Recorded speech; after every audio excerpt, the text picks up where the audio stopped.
Many people think that they know a lot about Eminem because they listen to his music. While he does rap about some parts of his life, he tends to hold most things back. You've heard about his daughter Haley, but did you know he has 2 other children? We'll tell you about them and other aspects of his life he usually tries to keep quiet. Before we get into the true story of Eminem, be sure to hit subscribe and turn on your notifications for more videos from the taco. Let's get started. We're sure it won't come as a surprise that Eminem isn't the name on his birth certificate. His name is Marshall Bruce Mathers III, and he's named after his father. Despite their names, Eminem never had a relationship with his father, who abandoned both him and his mother, Deborah Ray Nelson. As a child, Eminem would often try to contact his father by writing letters, but they all ended up marked "Return to Sender." His mother struggled to maintain steady employment, and this led to the family moving around constantly. His situation at home grew difficult, and school provided no more of a refuge for a young Eminem. While his family described him as a happy child, he was frequently targeted by bullies. One in particular was named D'Angelo Bailey and got a mention in Eminem's song Brain Damage. He describes Bailey as a fat kid who banged his head against a urinal and accused him of choking him and breaking his nose. After the song came out, Bailey tried to sue Eminem for $1 million for defamation, but the case ended up being thrown out. While at school, Eminem often struggled to keep up with his schoolwork, but he always showed an affinity for English class. He later claimed that he enjoyed expanding his vocabulary and felt empowered by learning how to properly convey all of his thoughts and emotions. In addition to expanding his vocabulary, Eminem was also interested in telling stories. For a period of time, he even aspired to be a comic book artist before he became interested in music. Growing up, Eminem's best friend was his uncle Ronnie Polkinghorne, who was his mother's half-brother. He was only 2 months his senior and was the person who first introduced Eminem to rap music. The first track he ever heard was Reckless, featuring Ice-T on the Breakin' soundtrack. Despite being close in age, Polkinghorne was a mentor in many ways to Eminem, and the two hated being separated. Tragically, Polkinghorne eventually took his own life, an event which deeply traumatized Eminem. When Eminem was 14 years old, he and his high school friend Mike Ruby started making music together.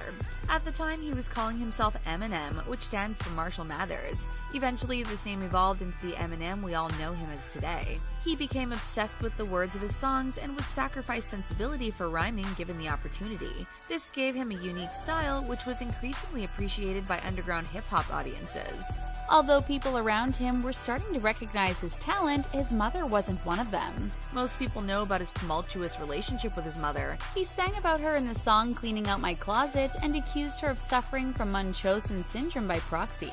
This means she would try to intentionally inflict illness or injury on her children, and she did so to Eminem's younger brother. Eminem was forced to testify against his mother in court, and his brother Nathan was placed in foster care. Many of his mom's ex-husbands claimed she was abusive to her children, and she would frequently kick Eminem out of her home. As his fame increased, so did his mother's animosity towards him. At one point, she even tried to sue him for $11 million, claiming he had defamed her character with his song My Name Is. However, the lawsuit was settled with her receiving only $1,600. Eminem claimed that his mother abused prescription drugs, including Valium, and that she shared them with him. Things seemed to be a bit of a he said she said scenario, but his mom was determined to make herself look as bad as possible. She even released a cringeworthy album called Setting the Record Straight. In the 3 songs on the album, she complained about how difficult his birth was and implored him to stop lying about her. Eminem's song Cleaning Out My Closet was essentially a response to his mother's album and called her out on a number of abuses she had perpetrated against him.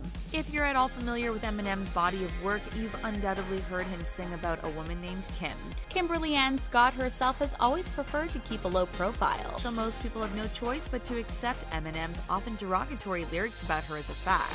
But in reality, she had a troubled life as well. She and her twin sister Dawn faced abuse at the hands of their stepfather and ended up living in a homeless shelter. When Kim was 13 and Eminem was 15, she moved into a trailer with him and his mother.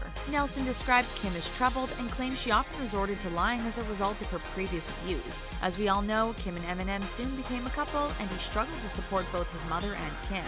At one point, he was working as a short-order cook at a restaurant called Gilbert's Lodge, where he took home a whopping $5.50 per hour. From time to time, Nelson would kick the couple out, and they found themselves in even worse conditions. Eminem claimed that people in their neighborhood were so desperate they would occasionally break in just to fix themselves a peanut butter and jelly sandwich.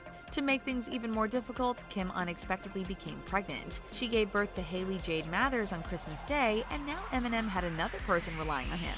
On Hailey's first birthday, he was fired from his job at the restaurant. Kim and Eminem had been on again, off again for years, and the two had a serious split during this time. Eminem then developed his shocking alter ego Slim Shady and wrote the song 97 Bonnie and Clyde. In the violent story, he talks about taking Kim's life with the help of their daughter Hailey.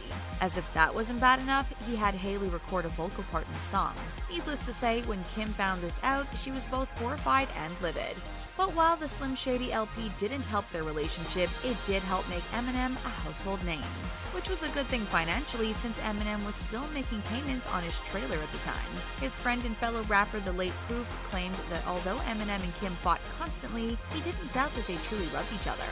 In 1999, Kim and Eminem got married, and Eminem headed out on the Up in Smoke tour alongside Dr. Dre and Snoop Dogg.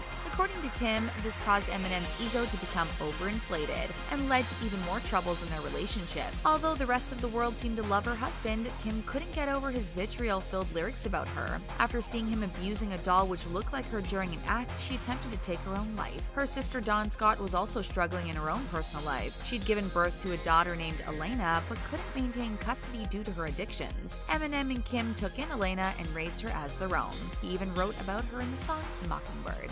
At one point, Eminem caught her in a parking lot with rapper John Guerra. Although Kim insisted nothing was going on, Eminem assaulted Guerra and was subsequently arrested and ordered to pay $100,000 in restitution to Guerra. Eminem and Kim divorced following this incident. After the divorce, Kim began seeing a man named Eric Hatter, with which she had a daughter named Whitney. The relationship didn't last, and it seemed as if Eminem and Kim just couldn't stay away from each other. When the two of them got back together, Eminem began raising her daughter Whitney as if she was his own. While audiences were used to hearing about his biological daughter Hailey, he was also caring for Elena and Whitney during this time. Despite being busy with his career, Kim was in and out of rehab and prison, meaning much of the children's care fell to him. While he loves all of his children, people have often wondered why Hailey is the one he sings about most. According to Eminem, he draws much of his inspiration from those difficult early days of music making. Back when he was struggling to get through the day, the thought of caring for his daughter Hailey was what kept him going. He's even referred to her as his muse. Although his lyrics could get dark and violent at times, speaking about his daughter provided an important contrast and showcased the duality of the rapper. But there were some serious drawbacks to rapping about Hailey. In the song Castle, he apologized to Hailey for exposing her to his lifestyle. He also mentioned his regret in the song In Your Head. It seemed as if Eminem didn't realize the impact of mentioning his eldest daughter and perhaps sought to save Elena and Whitney from being similarly exposed. Hailey was also dissed by other rappers including Ja Rule and Hot Styles. While this drummed up the desired controversy, it also made Eminem see red. Although he often appears in your face on stage, Eminem has grown to desire a private life. According to his friend and occasional collaborator Skylar Grey, Eminem tends to isolate himself due to his fame. And when it comes to his children, he becomes even more withdrawn. He regrets not being able to be a normal parent because of his fame and prefers not to discuss his family during interviews. In 2003, his song Lose Yourself from the 8 Mile soundtrack won an incredible achievement. It became the first rap song ever to win an Academy Award, but Eminem wasn't there to claim his prize. Instead, co-writer Louis Resto accepted the Oscar on his behalf. So where was Eminem? According to his publicist, he simply decided not to come. Eminem is notoriously reclusive, and his friends seem to think he just wasn't interested in leaving his house. If you're a fan of Eminem, you've probably seen the movie 8 Mile, which is loosely based on his life and upbringing. But what many people don't know is that the movie Southpaw is also based on Eminem. According to screenwriter Kurt Sutter, the film was meant to be a metaphorical continuation of the story presented to us in 8 Mile. If you pay attention closely enough, you'll see tons of ways in which the characters and storyline represent moments from Eminem's life. As for his relationship with Kim, the pair ended up getting remarried. But less than 3 months later, Eminem was already filing divorce papers. According to Kim, he was battling with a substance abuse problem and the pair couldn't work through their issues. Things remained rocky for Kim, who once more tried to take her own life, this time by crashing her vehicle. She also lost her sister Dawn, the mother of her niece, to addiction. Although the two had a complicated relationship, Kim expressed a great deal of sorrow at her passing. In addition to his personal life, Eminem's musical career hasn't always been smooth sailing. His album Revival was universally panned and was generally regarded as a huge disappointment from his fans. When he dropped the surprise album Kamikaze, it was clear he was trying to restore his public image. Fans couldn't help but notice that this album seemed like a return to form for Eminem. Illid, a producer who produced 4 tracks on the album, agrees with the fans' assessment.